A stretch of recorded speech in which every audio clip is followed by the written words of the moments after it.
एक बात हम सबके दिमाग में ज़रूर आती है कि एक ही वक्त पर, एक ही मुहूर्त में पैदा हुए लोगों का भाग्य और कर्म अलग-अलग कैसे हो सकता है। तो चलिए एक कहानी के ज़रिए इसको जानने की कोशिश करते हैं।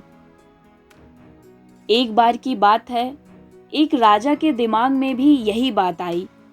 उन्होंने अपनी सभा में सारे विद्वानों को बुलाया और पूछा कि मैं अपनी जन्म पत्रिका देख रहा था, तो मैंने उसमें देखा कि मेरा राजा बनने का योग था। लेकिन मेरा सवाल यह है कि उसी वक्त में, उसी मुहूर्त में जब मैं पैदा हुआ, और भी बच्चे पैदा हुए होंगे, लेकिन वह सब राजा क्यों नहीं बने? यह सवाल सुनकर हर कोई चौंक गया। उनको समझ नहीं आ रहा था कि क्या जवाब दें। तो एक ज्योतिष खड़े हुए। उन्होंने कहा कि देखिए राजा साहब, आपका सवाल तो बहुत बढ़िया है, लेकिन इसका जवाब आपको मिलेगा यहाँ से बहुत दूर घने जंगलों में।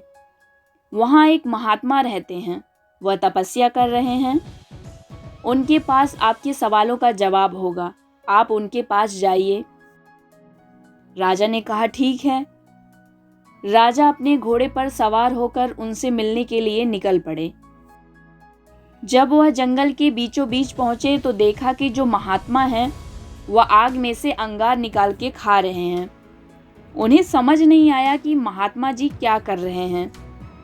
राजा ने उनसे पूछा कि महात्मा जी, मेरा यह सवाल था कि मेरे ही जन्म के समय और भी बच्चों ने जन्म लिया होगा, लेकिन वह राजा क्यों नहीं बने? तो महात्मा गुस्सा हो गए, बोले मैं इसका जवाब नहीं दे सकता। दूर झरने के पास एक और महात्मा हैं जो तपस्या कर रहे हैं, वह तुम्हारे सवालों का जवाब देंगे। राजा को सवाल का जवाब जानने की बड़ी उत्सुकता थी, इसलिए वह दोबारा घोड़े पर सवार हुए और दूसरे महात्मा से, जो झरने के पास रहते हैं, मिलने के लिए निकल पड़े। जब वहां पहुंचे तो राजा ने देखा कि जो महात्मा हैं वह अपना ही मांस निकाल करके खा रहे हैं। राजा से यह दृश्य देखा नहीं गया।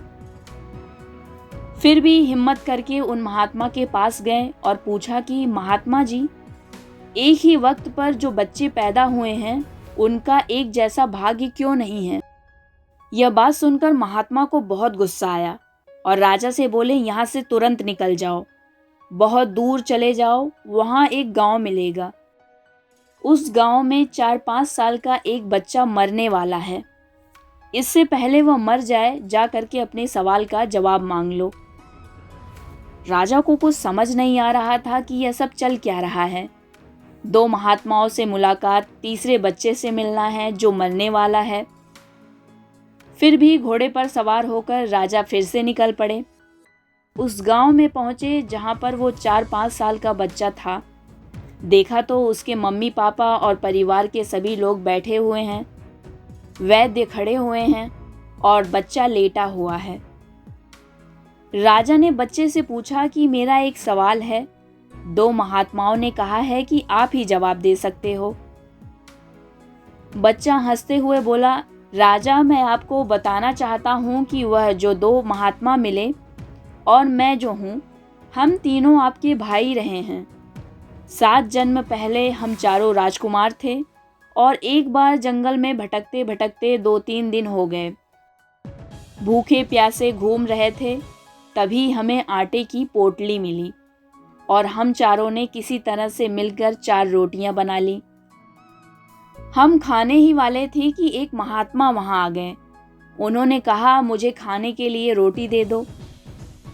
तो हमारे जो सबसे बड़े भाई हैं, जिन्हें आपने देखा कि अंगार खा रहे थे, उन्होंने कहा कि मैं तुम्हें क्यों दूं? तुम्हें दे दूंगा तो मैं क्या खाऊंगा?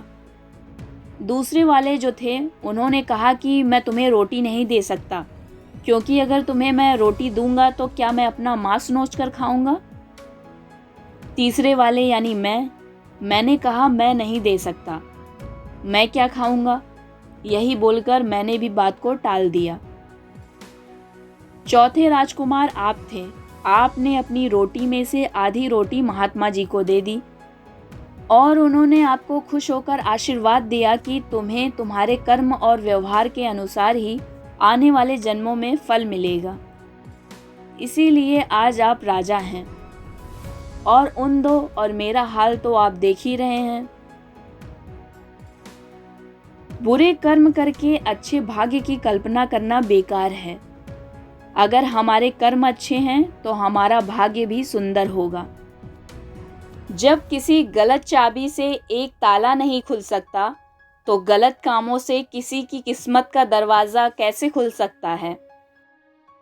इसलिए मेहनत कीजिए, अपने लक्ष्य को सोचिए, बार बार सोचिए, तब तक सोचिए जब तक आप उसे पा ना लें।